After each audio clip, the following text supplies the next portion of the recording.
This is Beat the Closing Line with Nicole, Mo, and Eli. Hey everyone, welcome back to Beat the Closing Line. I am your host, Nicole Russo, alongside NFL analyst for TheLines.com, Eli Hershkovich and Moneylines.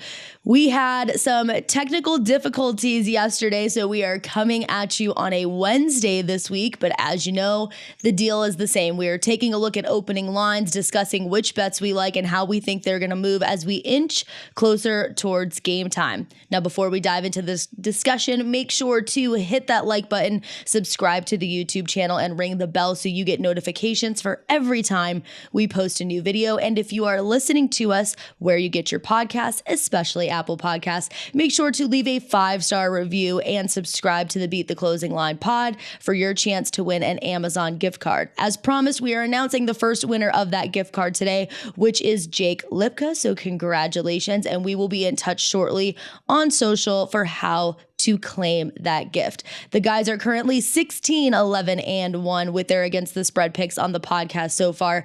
Eli, take us through how last week went for you. Yeah, it wasn't great. Wasn't a great week for me. 4-6 overall. Lost with the Patriots on Monday night. And just the oddity of the game itself, because Belichick went into the game saying, okay, you're going to play Mac Jones and Bailey Zappi, and Schefter confirmed that report right before kickoff. And then when Zappi comes in after Jones throws the interception on his third possession, his Rookie of the Year odds after his second touchdown pass crashed. Went down from as high as 100 to 1, I believe that was on BetMGM, all the way down to 5 to 1. And then it shot back up to around 12 to 1, 14 to 1 after his second interception, I want to say, and the Patriots were dust in that game. So not a good week for me, and also not a good week if you decided to bet Bailey Zappi Rookie of the Year. Mo, what about you? I had the other side of that one, so Bears were a banger, I think, at +8. Yeah, problem is I went way too big on the Denver Broncos, though. So that cost me what should have been a tremendous week. I think I just made a little bit, but yeah, was very heavy on Broncos. Broncos in the Circa contest, just all in on Broncos, and just didn't happen. The Jets are just, I guess, the most fortunate / I don't know whatever, like, manufacturing W's somehow just when they just aren't very good. I mean, Sauce fine. Gardner's, if he's going to keep getting pass interference calls to go his way, and then they're not going to call it on the other side, then Jets win the Super Bowl, I think. I think that's the call at this point.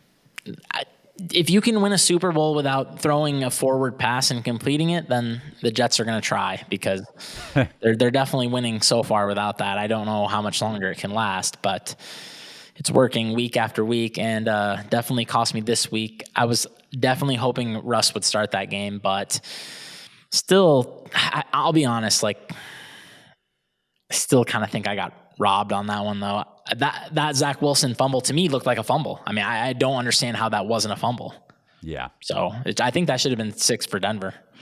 I'm also a little shocked Russ didn't start. I did the injury pod last week filling in for Steven, and we talked about it. Like, I just didn't see anything Russell Wilson went through that would have had him sit the game. Obviously, I'm not a doctor, and I was clearly wrong, but we were all in agreement that we really felt like he was going to be starting that game. So sorry, guys, that did not happen. All right, we're going to move on into week 8, and we're starting with a really exciting team, one that we love to talk about on this show every single week. The Washington Commanders are on the road taking on the 3-1 Indianapolis Colts after upsetting the Green Bay Packers 23-21. So congratulations to Eli. I believe that was your bet. Like, you did bet on the Commanders last week, and you cashed in that one. Am I correct? Yes, that sounded kind of, you were like upset that I bet on them. Upset. You're like, yes, you won. No. It's just I can't, it's hard to keep track because I believe we've bet on them like every single week for the last 7 weeks. And I know it's been a tough road. So I just wanted to make sure I was giving the congratulations where they were due. Yeah, backing Carson Wentz and Taylor Heinicke for, I think it's 6 of the first 7 weeks of the season, truly is something that is not for the faint of heart. Well, hey, it worked out for you last week, and now the Colts have decided to bench Matt Ryan and start Sam Ehlinger, and I think I got his name right. Mo and I went through this. If we YouTubed it before we started this show, but if I butchered it, I'm sorry, everyone. For the remainder of the season, the line has been back and forth a bit. Eli, I believe you got Colts -2. Yesterday, it looked like it was back at -3 at most sports books after the Matt Ryan news. Where's the line sitting now? And give us a little more insight on this one. Yeah, it's come down from 3 back to 2.5. I think this might even get back down all the way to 2. But looking at Washington, and yes, they've won their last 2 games, but you go back to the Bears game. Bears had a couple red zone possessions in the first half where they didn't score. Justin Fields ran all over that defense. So yes, this is a Washington defense that has a top 5 pressure rate, also blitzes pretty often, and they're going up against a Colts offensive line that hasn't protected well and has underperformed in terms of their overall talent. But then you make the switch from Ryan, who had the shoulder injury, and it clearly bothered him in that game at the Titans last week. Now over to Sam Ehlinger, who's a much more mobile quarterback. I know you don't know what Sam Ehlinger is as a passer because we've really only seen him in the preseason, but he's still able to get outside the pocket at a lot more efficient rate than Matt Ryan was, considering Matt Ryan is, a veteran 30-plus year quarterback that can't make plays outside the pocket as well as he used to. And then looking at Washington's secondary too, they've allowed about 7 yards per pass attempt, which is below league average. And if Ehlinger and Pittman and Pierce can expose this Washington secondary and he can make plays outside the pocket, which I think he should be able to, I think the Colts offense will be fine. And I also really like the spot for this game, too, for Indianapolis. Coming off that loss, a big loss for them at the Titans last week, you have teams like the Patriots and the Eagles on deck. This is a must-win game for the Colts. So if Frank Reich relies on Jonathan Taylor and Ehlinger can do what I think he can against an exposable Washington defense, even though they have some pretty good pass rushers, Colts offense should be able to put up some points. On the other side of the ball, I think you're going to get a max effort from the Colts defense, again, considering the spot. And while Heineke played well last week, besides the pick 6, I guess you could say, in that first half against the Packers, he's still in his season plus in his career, let's say collective, I want to say 16 or so starts, is worse against zone defenses than he is against man-to-man coverage. And Gus Bradley and this Colts cover 3 defense is coming together a lot better than they were at the beginning of the season. Obviously, that's going to happen with a new defensive coordinator. So I like the Colts. You can get this at -2.5 as of Wednesday afternoon, and I think they win this game by around a touchdown. I know Steven got Washington +4, but I think this is a big spot for the Colts, and I think they come through in it. Me personally, I don't know enough about Ehlinger to bet the Colts here. So this is going to be a pass scenario for me. But Mo, what are your thoughts? My thoughts are Eli is very brave. Yeah, I don't know if Ehlinger meets the threshold. That's what we always talk about on Gridiron Gamble podcast when we're doing our picks. And believe me, backup quarterbacks are very popular among the Gridiron Gamble team. I think boss man Brett, nobody loves backup quarterbacks more than him, not even Eli. That being said, like we always say, there's a threshold where, like, if you meet it, it's fine to bet this backup quarterback, right? Like, I guess somebody like, I don't know. I'm trying to think who have been the good backups that are like always covering, like Teddy Bridgewater. Teddy is like, but he's like started games too and been good. There's guys that you can plug in. I think Taylor Heineke is definitely like, he's above threshold. Once again, he's guys who started games and won. I don't know if Sam Ehlinger meets the threshold. He might be really, really bad. He might be one of the quarterbacks that you put in the game and you have no shot. So, I thought when I was watching some of that Commanders-Packers game, it's definitely concerning to watch this Washington secondary. This is a bad group of Packers pass catchers. I think I saw 3 PIs in that game by Washington's DBs. They can't even guard Robert Tonyan, who's not the most athletic guy in the world and now tore his ACL and is probably less athletic now, and they still were like having trouble staying with him down the field. So if he does meet the threshold, I do think they can score points here. I think Eli's bet is good at -2 for sure. I would congratulate him for getting a good line there. I do think 3 is like kind of, I think that's a fair price. I like Eli's bet and Steven's bet. So Steven has Washington and he got 4. So I think it's fine if you got the good number either way. All right, now we are going to move in to the Dolphins, who finally have Tua back and ended a 3-game losing streak with a 16-10 win over my Pittsburgh Steelers. The Dolphins will face the Detroit Lions on the road as 3-point favorites. And Mo, you like the Dolphins here. Tell us a little bit more. Yeah, -3 on the Dolphins. I thought that was completely bananas. It looks like the market thought that too. It's looking like it's 3.5 everywhere now. That's unfortunate if you really want to get the Dolphins at a good number. But that being said, I could see some good injury news coming in for Detroit possibly later in the week here. It looks like I was basically assuming DeAndre Swift and Amon-Ra St. Brown were not going to play here. But it's looking like they could both play. Swift, I guess, is practicing, but I think he practiced last week too. I guess, so my whole thing with concussions now is I'm just assuming these guys are definitely out the next game. Okay, I don't know what else to think now after that whole Tua disaster. I don't think anybody's going to even remotely risk somebody in these spots. So I was just assuming Amon-Ra was definitely going to sit, but it looks like he might play. It sounds like they have some optimism he might play. If this gets back to 3, I think it's too low for the Dolphins, I think. I don't know how Detroit's going to get a single stop here. But the Dolphins are back healthy on offense. This is the 3rd rated pass offense by DVOA, and that includes multiple injuries to quarterbacks, multiple injuries to wide receivers. It includes some 3rd-string Skylar Thompson snaps. I know the Dolphins don't have a good defense, but what are the Lions going to do to exploit it? I mean, they couldn't do anything against Dallas, and they have not done anything for 3 weeks now. I also think the coaching mismatch in this game is pretty insane. You have Mike McDaniel, who looks like one of the best coaches in the league already, and facing off just with a clueless Detroit coaching staff. Dan Campbell, Dan the Man, has not been the man this year. They can't do anything so far.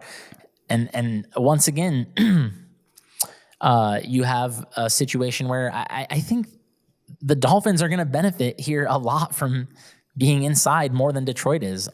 Being on the road might not be the worst for them here.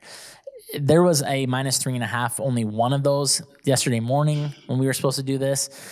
And now everyone followed that lead where FanDuel was the only ones hanging -3.5. So it makes me a little sad, but I don't know. I still think -3.5 is honestly too low for the Dolphins. They should roll over the Lions, to be honest. Yeah, I mean, I watched, unfortunately, as a Steelers fan, that game against the Dolphins last weekend. And while the Steelers D played very well, there were just, to me, like so many close calls where that game could have gone off the rails for Miami. I mean, it was like a Tua misconnection by half an inch, balls just off of the hands of the receivers. So even though they only put up 16 points, Tua still threw for 261 yards. I think now that he's back, they have that first game under their belt. The Lions haven't scored a touchdown since week 4. They allow the most points and yards per game. I actually like the Dolphins team total over 27.5 here. Eli, what do you think about this game? No, that's an interesting angle just to go off with Miami against a bad Detroit secondary. But this Dolphins secondary too. I mean, they've sustained a ton of injuries. Now safety Brandon Jones is out, Byron Jones. Mike McDaniel seems kind of clueless about when he's going to come back this season. But with this game in particular, I mean, you go back to the Steelers game on Sunday Night Football, Nicole, you mentioned that the Steelers defense did play well. They dropped 3 or 4 interceptions in the rain. So, Mo, I get what you're saying that Tua could and this Dolphins offense could get back on track, especially on this sort of a turf. And Tyreek Hill should benefit a lot from it too. They have a ton of speed at the receiver position, Jalen Waddle as well. Gesicki has been a little more involved in this offense, but I'm still not sold on Tua, and I'm also still not sold on McDaniel because you go back to that game last week and the 4th down decision on 4th and 3. I don't think it was a bad call to go for it, but don't run the ball on consecutive plays. He seems a little unsure of himself. It seems like he's come from the Shanahan coaching tree, because he has in that regard in terms of late game or second half decision making. And again, with this Dolphin secondary being banged up, Amon-Ra St. Brown seems like he's going to come back from the concussion. So I don't like Detroit, again, because of the defensive matchup. I also don't like Miami because I don't trust Tua and this coaching staff and this defense as well. I don't like either side of this game. So if you want to go with the favorite, all good, Mo. I get the decision, but at 3.5, it's probably a stay away, or it's a Lions play if Swift and Brown are in. It's time to pause football for just a second and take it into our WTF moment. What the And this is really just an opportunity for me to give you an update on what's going on in my community and to let you know that the vegan runner and the pettiness of my neighborhood is still going very strong. So hopefully we'll be able to throw up this photo for you.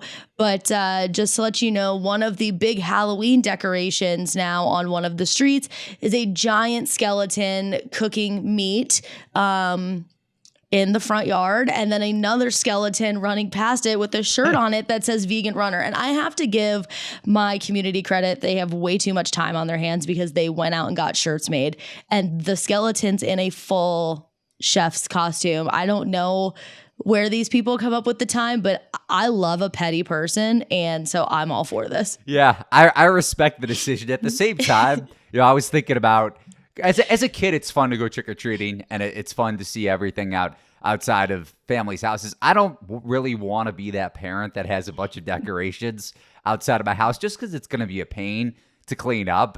I was about to say something else, but I decided to keep it clean. So I get it, and I like it from if you missed the text exchange with Nicole's neighborhood going back a few weeks, definitely check out that podcast. But in terms of decorating your house and making T-shirts because of the situation, I just think it's a little much and a little extreme. It's something I would spend my time doing. Decorating is difficult. We do put out some obnoxious Halloween blow-ups. This year we have a giant pumpkin that is wearing a Steelers helmet, and we had 40-mile-per-hour winds on Saturday, and that did not bode well for said pumpkin. When I had to go retrieve him down the street, luckily his wires got caught on a bush and he stayed put. Otherwise he would have been lost to me forever. But yeah, it's definitely taking it down is not as fun as putting the decorations up. Mo, are you doing anything exciting for Halloween? Maybe. It depends on what we end up doing in Las Vegas. I'll still be there. I think it'll be my last night there, going for a bachelor party. I could see something exciting happening, but it might not be shareable for this podcast. You don't want to come trick-or-treating in my neighborhood? Is that what you're not? That's not going to be your last night in Las Vegas?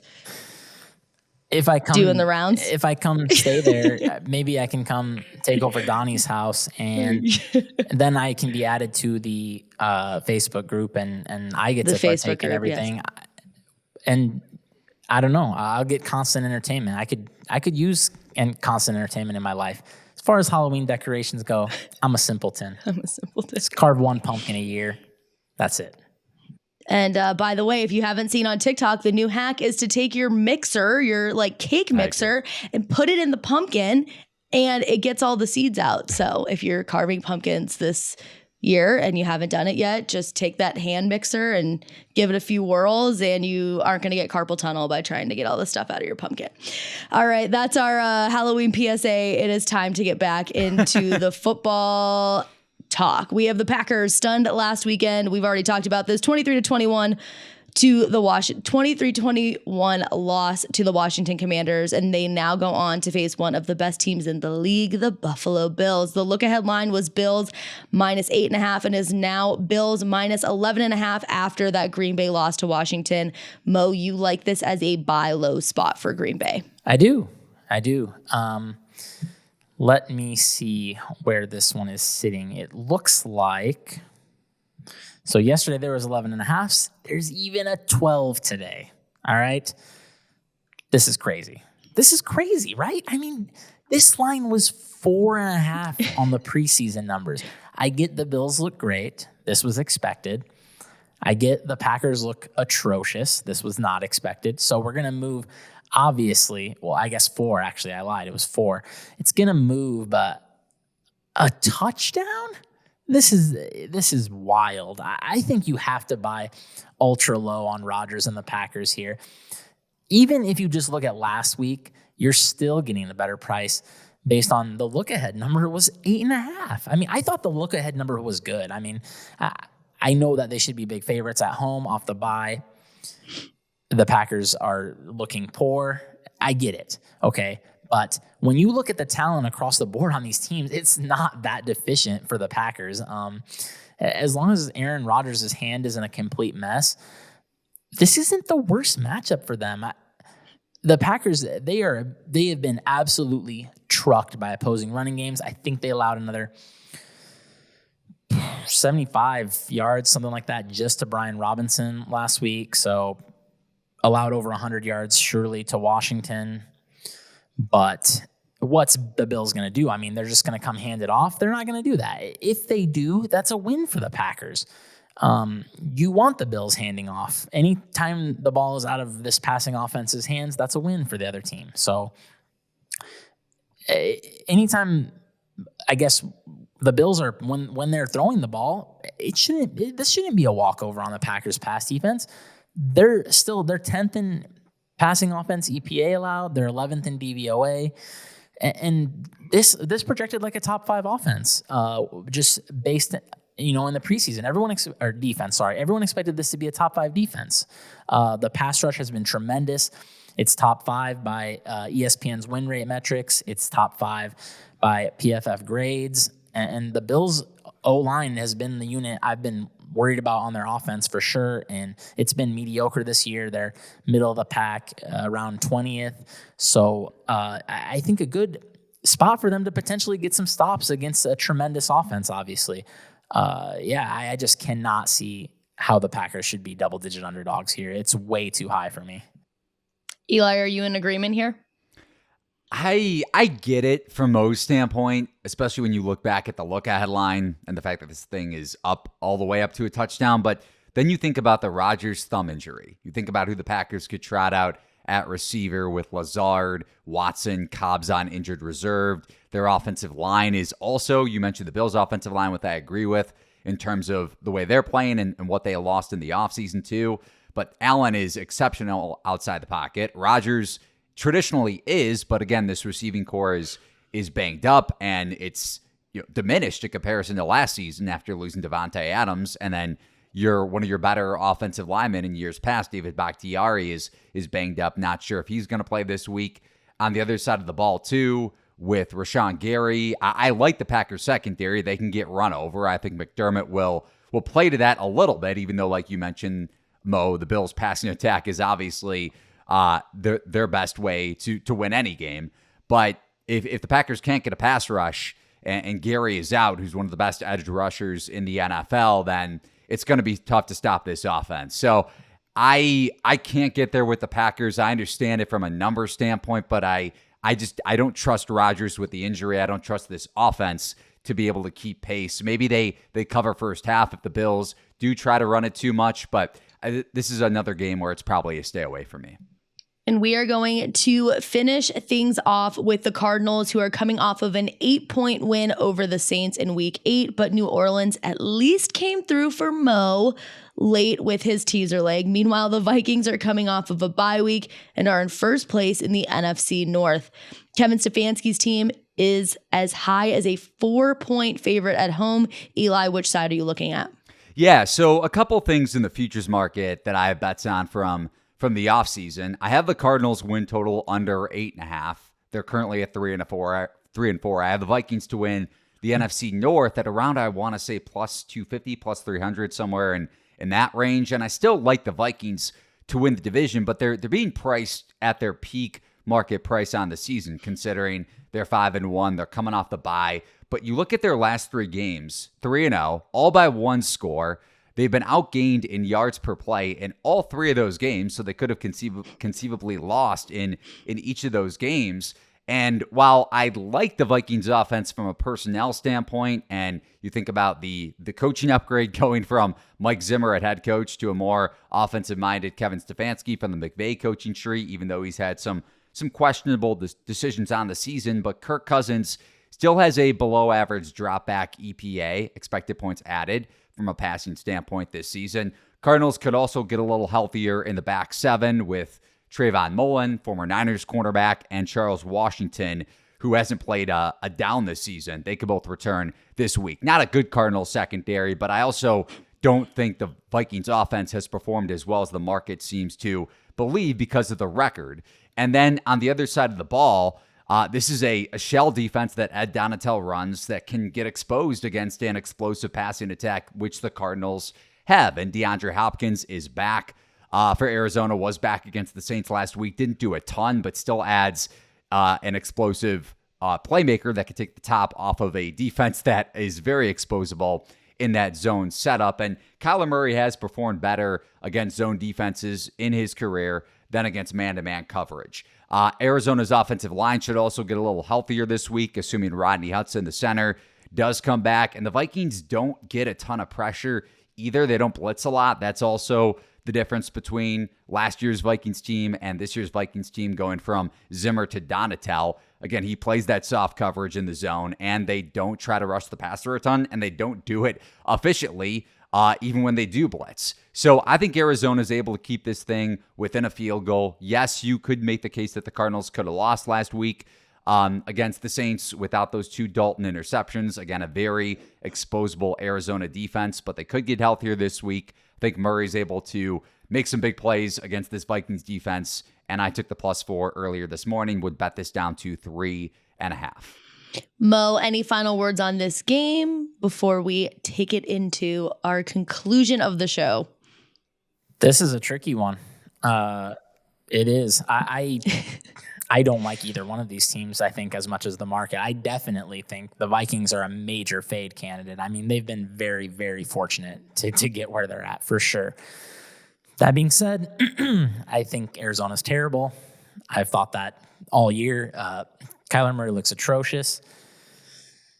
It's just a spot where I'm not interested in either side, but I did kind of like the Vikings at first. I believe Eli is up against Steven head-to-head here again.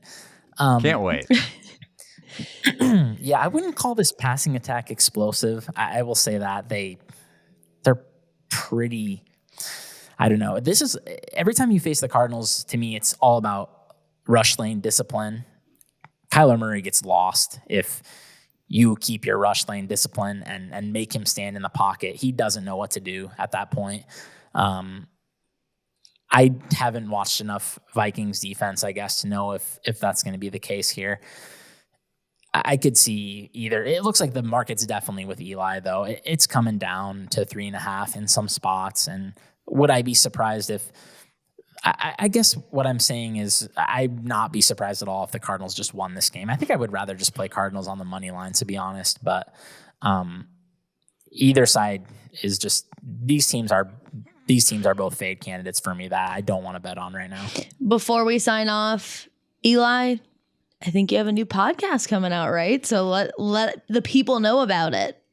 Yeah, college basketball season is almost here. It's crazy, and it's been a lot. It's been a lot of work. It's been a grind to start getting ready for this thing. But our college basketball podcast, which will be in this podcast feed, TheLines podcast feed, is starting up on November the 7th. So subscribe if you haven't. Leave a review if you haven't. Check out our Discord as well. I mentioned that I got the Colts at -2 earlier in the week, and you can get notifications on all of our bets, including my college basketball bets and my futures bets. I have a couple in our Discord channel right now, but I'll be starting up the podcast, the college basketball podcast, on November the 7th, like I mentioned, and a couple of my pieces, too, will be coming out next week, my power ratings for top 25 college basketball teams. So, again, it's crazy that it's almost here. I don't think I'm ready for it, considering baseball is still going on, but at least baseball will be over. And also, speaking of the World Series, Mo has his betting preview up on TheLines.com, and one of his, I think his game one bet for the World Series is in Discord as well. I cannot believe college basketball is almost here. It feels like we were just in New Orleans for March Madness, but It is what it is. As always, thank you everyone for tuning in each week. Eli and I will be back tomorrow with a special guest for this podcast. If you are betting this weekend, good luck with your bets, and we will see you next time.